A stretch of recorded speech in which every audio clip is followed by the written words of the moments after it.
Welcome dear students. तो स्वागत है आप सभी का आपके अपने यूट्यूब चैनल बोर्ड एग्जाम्स पर। तो डियर स्टूडेंट्स, इस वीडियो में हम करने वाले हैं राज्य शिक्षा केंद्र मध्य प्रदेश भोपाल अर्धवार्षिक परीक्षा 2024-25 कक्षा 7 विज्ञान का हम पेपर करने वाले हैं, जो आपका आज यानी कि 19 दिसंबर को होने वाला है। उसका कंप्लीट पेपर का सोल्यूशन हम इस वीडियो में करने वाले हैं, तो आपको इस वीडियो को एंड तक वॉच करना है।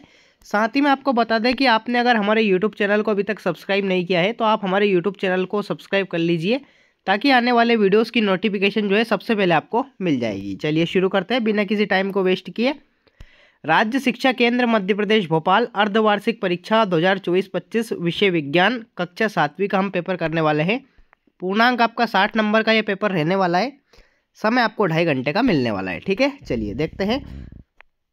सबसे पहले आते हैं आपके बहुविकल्पीय प्रश्न। प्रश्न क्रमांक 1 से प्रश्न क्रमांक 5 तक आपके बहुविकल्पीय प्रश्न पूछे जाएंगे, जिनके लिए निर्देश दे रखा है कि सही विकल्प चुनकर उत्तर लिखिए। प्रत्येक प्रश्न के लिए 1 अंक निर्धारित है। ठीक है, चलिए देखते हैं। प्रश्न 1 है आपका परजीवी का उदाहरण है। तो इसके ऑप्शंस क्या क्या है?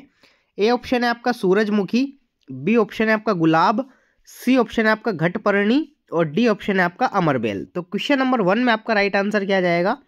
अमरबेल, यानी कि डी ऑप्शन आपका इस क्वेश्चन का करेक्ट आंसर होने वाला है। अगला है आपका प्रश्न क्रमांक 2, चीरने एवं फाड़ने वाले दांत को हम क्या कहते हैं? तो ए ऑप्शन है आपका रदनक, बी ऑप्शन है आपका चर्वणक, सी ऑप्शन है आपका कृतक और डी ऑप्शन है आपका अग्र चर्वणक। तो क्वेश्चन नंबर 2 में आपका राइट आंसर क्या जाएगा?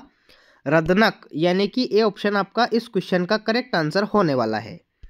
अगला प्रश्न है आपका प्रश्न क्रमांक 3, निम्नलिखित में से डॉक्टरी थर्मामीटर की परास क्या होती है? तो आपका ए ऑप्शन है 35 डिग्री सेल्सियस से 42 डिग्री सेल्सियस, बी ऑप्शन है आपका 1 डिग्री सेल्सियस से 10 डिग्री सेल्सियस, सी ऑप्शन है आपका 1 डिग्री सेल्सियस से 100 डिग्री सेल्सियस और डी ऑप्शन है आपका 30 डिग्री सेल्सियस से 45 डिग्री सेल्सियस। तो प्रश्न क्रमांक 3 में आपका राइट आंसर क्या जाएगा? 30 डिग्री सेल्सियस से 45 डिग्री सेल्सियस, यानी कि डी ऑप्शन आपका इस क्वेश्चन का करेक्ट आंसर हो जाएगा। अगला प्रश्न देखते हैं, प्रश्न क्रमांक 4। प्रश्न क्रमांक 4 है आपका भौतिक परिवर्तन का गुण है। तो ए ऑप्शन है आपका आकार बदलना, बी ऑप्शन है आपका रंग बदलना, सी ऑप्शन है आपका अवस्था बदलना और डी ऑप्शन है आपका उपयुक्त सभी। तो प्रश्न क्रमांक 4 में आपका सही उत्तर क्या जाएगा? ए ऑप्शन, यानी कि आकार बदलना इस क्वेश्चन का राइट आंसर हो जाएगा। अगला है आपका प्रश्न क्रमांक 5, भारी व्यायाम के दौरान हमारे पैरों में निम्नलिखित में से किसके जमा होने के कारण ऐंठन हो जाती है? तो आपके ए ऑप्शन है इसमें कार्बन डाइऑक्साइड, बी ऑप्शन है आपका लैक्टिक एसिड, सी ऑप्शन है आपका अल्कोहल और डी ऑप्शन है आपका पानी। तो प्रश्न क्रमांक 5 का आपका सही उत्तर क्या हो जाएगा?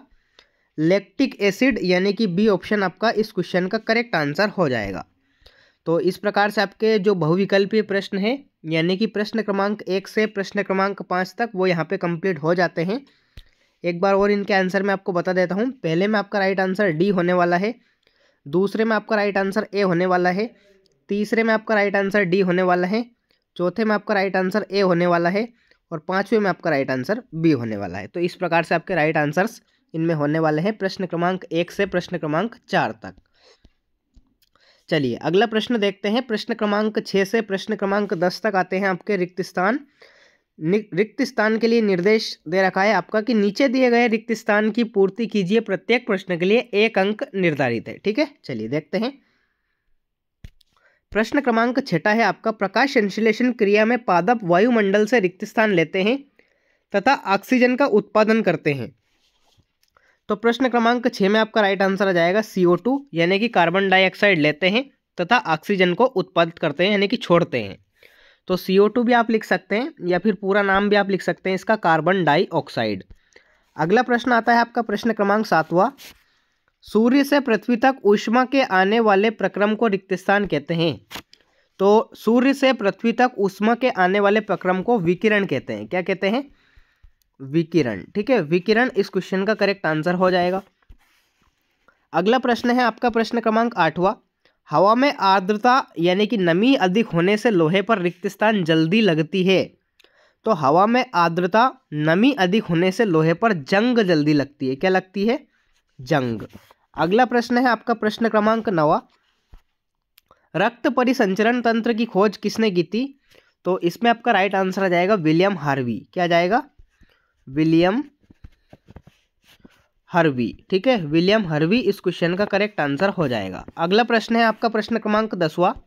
रिक्तस्थान पुष्प में नर और मादा जनन अंग दोनों ही होते हैं। तो आपके जो उभयलिंगी पुष्प है, कौन सा पुष्प?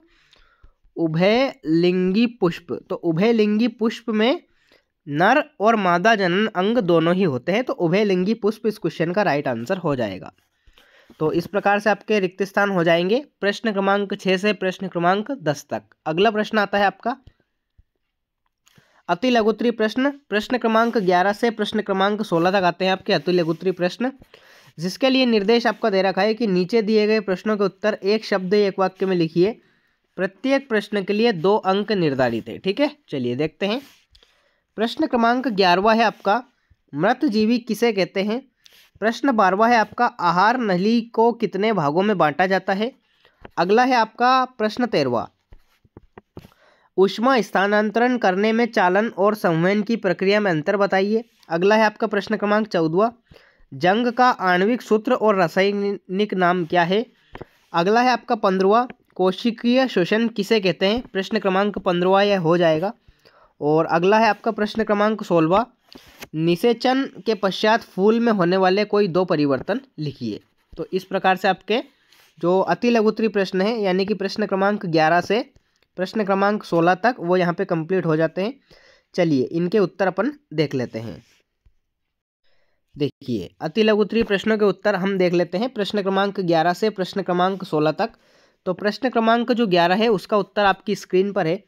मृत जीवी जो जीव अपना भोजन मृत व गले सड़े कार्बनिक पदार्थों से ग्रहण करते हैं मृत जीवी कहलाते हैं, जैसे मशरूम, कुकुरमुत्ता इत्यादि। ठीक है, तो इस प्रकार से आपका जो प्रश्न क्रमांक 11वां है उसका उत्तर ये हो जाएगा। अगला प्रश्न है आपका प्रश्न क्रमांक 12वां आहार नली को इन भागों में बांटा गया है।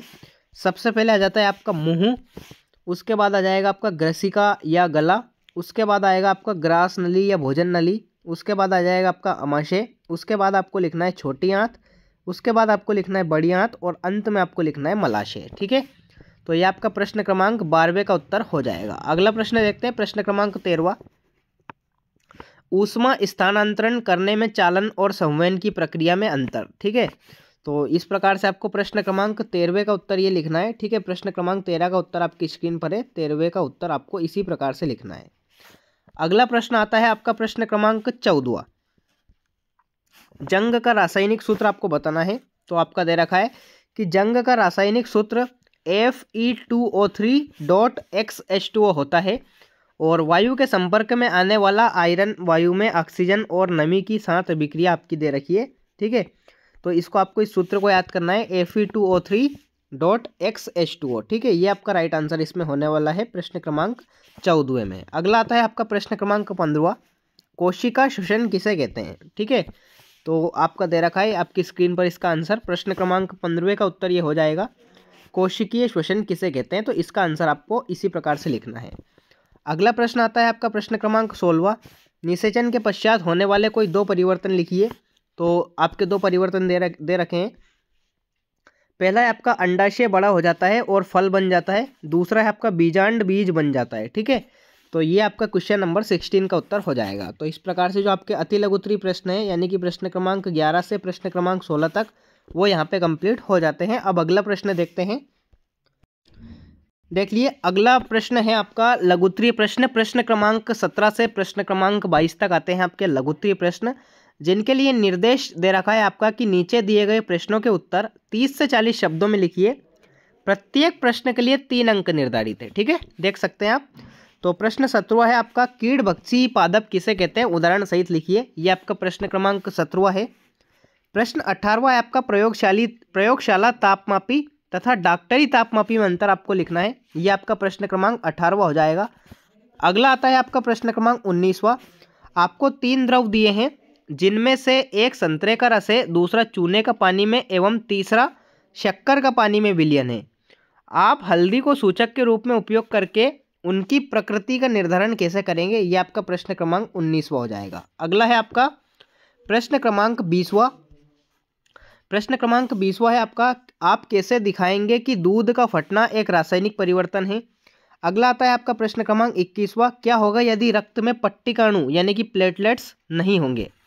अगला आता है आपका प्रश्न क्रमांक 22वां, शरीर के सभी अंगों को रक्त की आवश्यकता है क्यों होती है। तो ये आपका प्रश्न क्रमांक 22वां जाता है। तो चलिए जो आपके लघुत्तरीय प्रश्न है यानी कि प्रश्न क्रमांक 17 से प्रश्न क्रमांक 22 तक ये यहाँ पे कंप्लीट हो गए हैं। अब इनके उत्तर मैं आपको दिखा देता हूँ। प्रश्न क्रमांक 17 से प्रश्न क्रमांक 22 तक के उत्तर चलिए देख लेते हैं।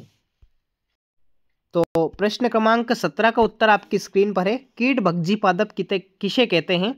तो ये आपका हो जाएगा इसकी परिभाषा, कीट भक्षी पादप किसे कहते हैं, उदाहरण सहित लिखिए। तो ये आपकी परिभाषा हो जाएगी। साथ ही में इसका उदाहरण भी दे रखा है, घटपर्णी, ये आपका उदाहरण हो जाता है। इसे पिंचर प्लांट भी कहते हैं, पिचर प्लांट, ठीक है। ये आपका हो जाएगा प्रश्न क्रमांक 17 का उत्तर, ठीक है। अगला आता है आपका प्रश्न क्रमांक 18वें का उत्तर, प्रयोगशाला तापमापी और डॉक्टरी थर्मामीटर में आपको अंतर लिखना है। तो ये आपका हो जाएगा प्रश्न क्रमांक 17वें का उत्तर, आपकी स्क्रीन पर है। प्रश्न क्रमांक 17 का उत्तर ये हो जाएगा, सॉरी 18 का, 17 का ऊपर मैंने आपको बता दिया है। अगला है आपका प्रश्न क्रमांक 19वां। प्रश्न क्रमांक 19 का उत्तर जो है आपकी स्क्रीन पर है। आप इसको अच्छी तरह से स्क्रीनशॉट लेते जाइए और जल्दी जल्दी इनको याद करते जाइए, क्योंकि परीक्षा में आपको यही क्वेश्चंस देखने को मिलेंगे। अगर आप इस पेपर को देख रहे हैं तो आप 60/60 के हकदार बन गए हो। प्रश्न क्रमांक 19 का उत्तर आपकी स्क्रीन पर है। अगला आपका आता है, आप कैसे दिखाएंगे कि दूध का फटना रासायनिक परिवर्तन है। ये आपका प्रश्न क्रमांक 20वां है। तो आपको ये प्रक्रिया लिखनी है इसमें। प्रश्न क्रमांक 20 का ये उत्तर हो जाएगा। इसी प्रकार से आपको लिखना है जैसे मैं आपको बता रहा हूँ। ये प्रश्न क्रमांक आपका 20 का उत्तर हो जाएगा। अगला प्रश्न है आपका प्रश्न क्रमांक 21वां, क्या होगा यदि रक्त में पट्टिकाणु यानी कि प्लेटलेट्स नहीं होंगे। तो रक्त में पट्टिकाणु यानी कि प्लेटलेट्स नहीं होने पर चोट लगने पर रक्त का थक्का नहीं बनेगा और लगातार रक्त बहता रहेगा। इससे क्या क्या होगा, तो इससे शरीर में रक्त की कमी हो जाएगी और क्या होगा, गंभीर रक्त हानि पहुंच सकती है, जिसकी वजह से क्या हो सकता है, अंत में व्यक्ति की मृत्यु भी हो सकती है, ठीक है। तो ये आपका प्रश्न क्रमांक 21 का उत्तर हो जाएगा। अगला आता है आपका प्रश्न क्रमांक 22 का उत्तर, शरीर के सभी अंगों को रक्त की आवश्यकता क्यों होती है। तो प्रश्न क्रमांक जो 22 का उत्तर है वो आपकी स्क्रीन पर है। शरीर के सभी अंगों को रक्त की आवश्यकता होती है क्योंकि रक्त कई तरह से शरीर के लिए फायदेमंद होता है, ठीक है।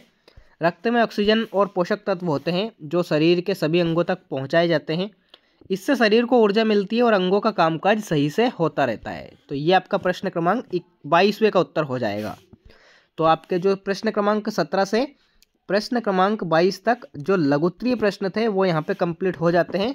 चलिए अगला देखते हैं, आपके दीर्घोत्तरीय प्रश्न आते हैं। प्रश्न क्रमांक 23 से प्रश्न क्रमांक 26 तक आते हैं आपके दीर्घोत्तरीय प्रश्न। तो देख लीजिए आप, ये रहे, ठीक है। दीर्घोत्तरीय प्रश्न आते हैं आपके प्रश्न क्रमांक 23 से प्रश्न क्रमांक 26 तक, जिनके लिए आपका निर्देश आता है कि प्रत्येक प्रश्न के लिए 5 अंक निर्धारित है, ठीक है। चलिए देखते हैं। प्रश्न 23वां है आपका, मनुष्य में कितने प्रकार के दांत पाए जाते हैं, प्रत्येक के कार्य लिखिए।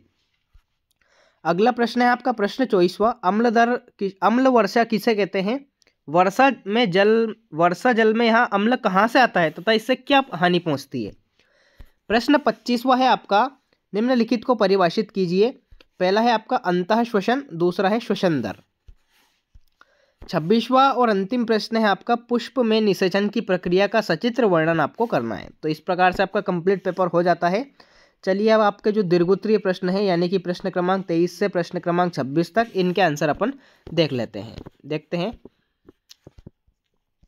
प्रश्न क्रमांक 23 से प्रश्न क्रमांक 26 तक के उत्तर हमें देखना है। तो देख लीजिए आप, प्रश्न क्रमांक 23वें का उत्तर जो है वो आपकी स्क्रीन पर है। मनुष्य में कितने प्रकार के दांत पाए जाते हैं। तो देख लीजिए, मनुष्य में 32 दांत होते हैं, ये आपका लिखा है। प्रश्न क्रमांक 23वें का उत्तर ये हो जाएगा, ठीक है। इसी तरह से आपको लिखना है प्रश्न क्रमांक 23 का उत्तर। अगला आता है आपका प्रश्न क्रमांक 24 का उत्तर, अम्ल वर्षा किसे कहते हैं। तो जिस वर्षा के जल में अम्ल की मात्रा ज़्यादा होती है उसे अम्ल वर्षा कहते हैं, ठीक है। तो ये आपका प्रश्न क्रमांक 24 का उत्तर होने वाला है। पूरा का पूरा आपको लिखना है जैसा मैंने आपको बताया है। अगला क्वेश्चन आता है आपका प्रश्न क्रमांक 25वां।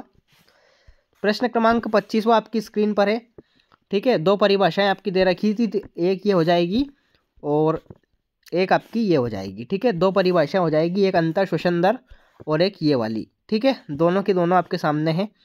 अगला क्वेश्चन आता है आपका क्वेश्चन नंबर 26 लास्ट क्वेश्चन। पुष्प में निषेचन कैसे होता है उदाहरण सहित यानी कि चित्र सहित आपको समझाना है। तो देखिए, ये आपको परिभाषा लिखनी है। सबसे पहले तो इस प्रकार से आपको परिभाषा लिखनी है और जो इसका चित्र होगा वो इस प्रकार से आपको इसका चित्र बनाना है। ठीक है, ये हो जाएगा आपका प्रश्न क्रमांक 26 का उत्तर। तो इस प्रकार से जो आपका कंप्लीट कक्षा 7वीं का पेपर हो जाता है कंप्लीट। अर्धवार्षिक परीक्षा विषय विज्ञान का पेपर हमने आपको बता दिया है, जो आज आपका 19 दिसंबर को होने वाला है। अगर आपको फिर भी कोई डाउट है तो मुझे कमेंट बॉक्स में कमेंट करके ज़रूर बताइए।